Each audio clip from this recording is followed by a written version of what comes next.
everybody, welcome back. This is Miss Faye, and this is my world. Today's topic is how to find true love. Everybody wants to know how to find true love. All right, before we get started, I'd like to say welcome. Welcome to the channel. Welcome to all the new viewers, the new subscribers, and welcome to you who have been with me from the beginning. I really appreciate you. Now, to get us started, I did pull a video and we have a letter. So let's start with this video. Then we're going to read the letter and talk about this issue. How to find true love. All right, here we go.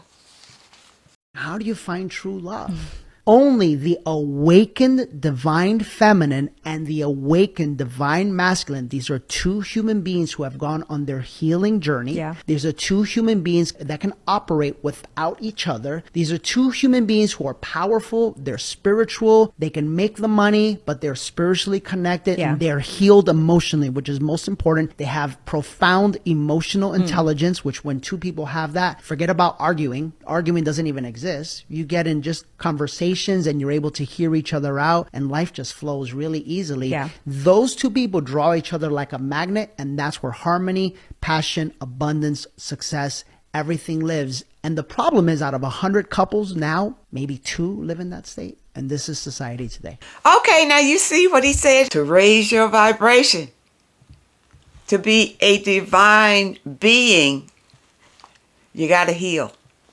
You got to heal all of your traumatic wounds, no matter what they are. Clear yourself out of any negative energy and attract a partner who has done the same.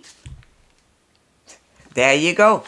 You know, I get quite a few letters from ladies. They want to know how to find a perfect mate. All right. In fact, here is one. She says, how to recognize a good man. Can you please give us older women of age 60 how to meet men? I get a lot of letters like this. Ladies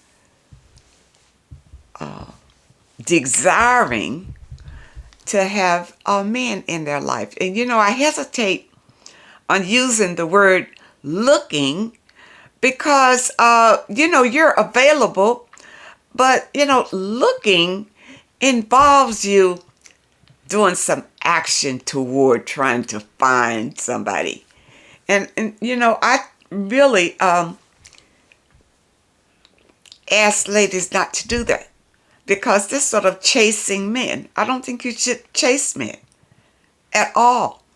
What I do believe is that you should work on yourself. And never stop working on yourself. To always be the best version of yourself. Now, here is the thing, ladies. I'm sure no matter at what stage you are in your life, that you are attracting somebody. It may not be your perfect man, but you are attracting some type of man right now, the way that you are right at this moment. So look at it. Look at the men that you are attracting. Ladies, get this through your head. It's about you. If you are attracting the wrong quality of man, then you need to work on yourself. There's no magic wand that's gonna, make the man want to be with you just out of the blue. Nothing, just because you went to the right place where he was, or you was looking the right way. There are good men everywhere. But, they may be sparse. It may not be as many. Especially with these evil energies sweeping through society today, turning most of our men weak or turning them gay or whatever the situation may be. But ladies, You got to get this through your head. It's about you, what you attract. So if you are not attracting good men into your life, then you know that it's something that you need to heal that's deep inside of you. It may be a childhood wound or something. But if you get on your spiritual path, the divine will reveal it to you. Whatever the issue is, whatever this blockage is, why you are not able to attract what you desire. There's a blockage somewhere. Okay? Now let's dive into this letter and see what she says. She starts off saying, I feel pain. I was married 15 years.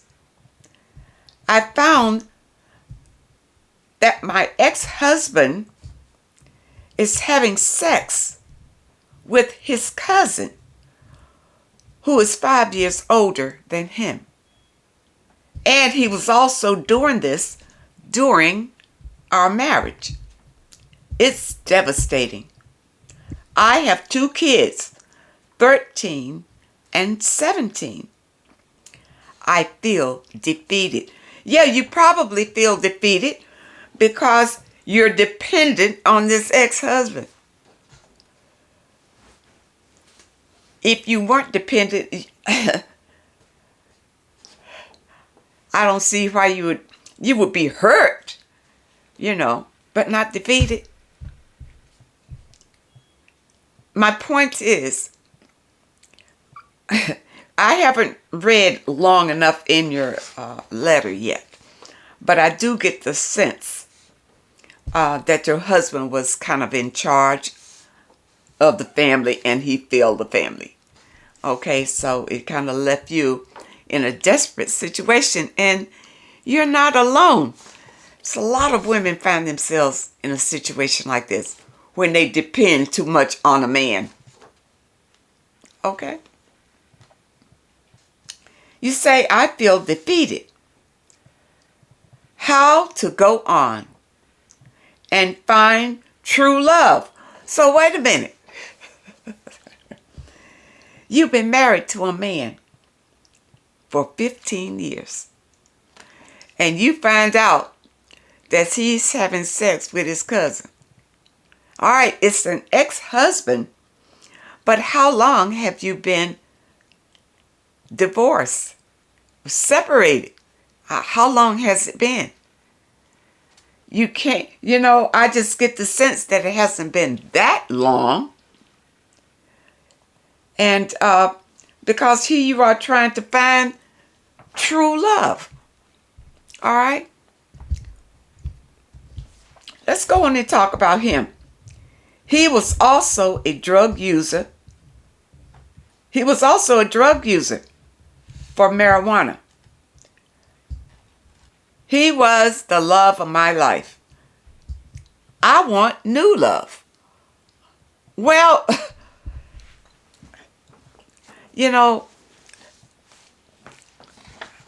don't make this mistake.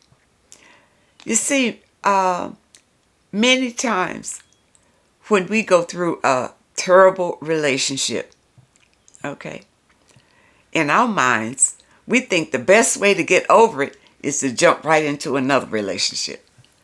That's the worst thing you can do. You know why?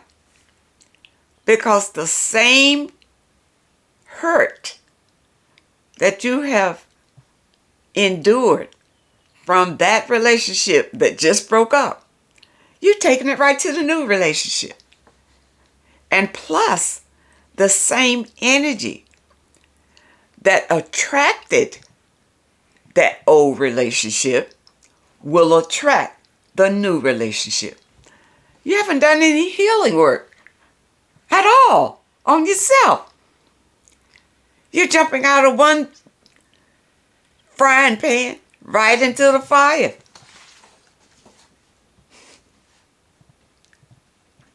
You say, I am so messed up. Until this point, that man just wants sex. Well, you must be attracting those types of men. 41-year-old. What do I do? Okay, now you tell me you're 41. All right. You're still a young woman. You have 2 young kids. You can still pick yourself up and start over. You say, I have money and I am very clever. Now you say the kids' life is in their house with their father. I want to move from the city, but how to leave everything? I have no respect for my ex-husband. I suppose it's not good for me. I want a new life. I can understand that. You're 41 years old. And your children, they want to stay with your father, with their father. Has their father agreed to raise them? You know, is this something that you would be agreeable to, for the father to raise them, and then you can just go on for your new life?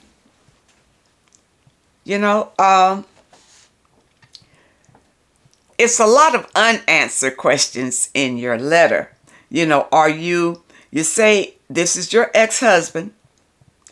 So is it just you and your kids living together somewhere? You're not with your husband, right? You and your kids are living together somewhere. But you want to move out of the city, but the kids want to stay there. Is that the idea? All right, well, you know, you're 41 years old. You're still a young woman. If I were you, I didn't want to be in that city anymore. I'd leave and start life someplace else. Someplace else. You can do it. When I was 40, and my second marriage didn't work out, you know, I lived in New York. I left New York, went to another state when the marriage broke up, tried to start life anew. You can do it. You're still young. Your kids are not little babies, so you can still manage with them if you, if you decided that they are going to come along with you, because the 17-year-old is going to be 18 in a minute. He or she may decide to stay with the father. But you and your ex-husband can work that out. But for you, you want to start a new life. The first thing you need to do is work on yourself. Work on yourself so you can get a clear handle and a plan for your life. You see, so you're not just picking up and just running off anywhere. You have a solid plan of what you plan to do. And if you got on your spiritual path, then you would have your spiritual protection around you while you are moving into your new life. See? But you really have to heal from the experience that you had with your ex-husband before you go into a new relationship, or you're going to have the same situation. There's no way to get around it. That's just the way it is, people. Now, here is the thing about love. Here is the thing. First, you have to love yourself. You can't love anybody else if you don't love yourself. If you don't truly love yourself, you can't love anybody else. You see, it's too many people out here who don't love themselves, so they spend their time looking for other people to love them. That's why you're not happy. You need somebody else to love you, to make you feel like you are loved, that you are lovable, because you don't have it within yourself to fill that void. So you're going to spend your life looking for other people to fill it for you. And 9 times out of 10, you will never find it. It's got to come out of you. You got to love yourself. Then you can attract people that will truly love you when you love yourself. Now, that's what the guy was talking about in the video when he was talking about the divine feminine, the divine masculine. These are people who have gone through the healing. They know themselves. They are independent people. So when they meet each other, they can truly love each other because they truly love themselves. And this is what I really would like for you to understand. Because ladies, again, look at what you are attracting right now. Look around. The men that approach you, what type of men are they? What is it that they want? If they are low vibrational men, it means that you need to raise your own vibration so you won't attract these types of men. That's what I want you to understand. I really hope that the message today helps someone. And I really hope that you understand it. How to find true love is not a difficult task. Because true love is inside of you. And when you learn how to love yourself, there's your true love. Your self-esteem, your self-worth, your self-value, your confidence, your everything. That's where your true love is. And when you have true love, you don't need validation from anybody else to make you feel love. I want to thank you so much for supporting this channel. Thank you for your comments and your letters. And a very special thank you to those that leave a donation. I really appreciate all of you. I wish you all the very best. And I really hope to see you next time.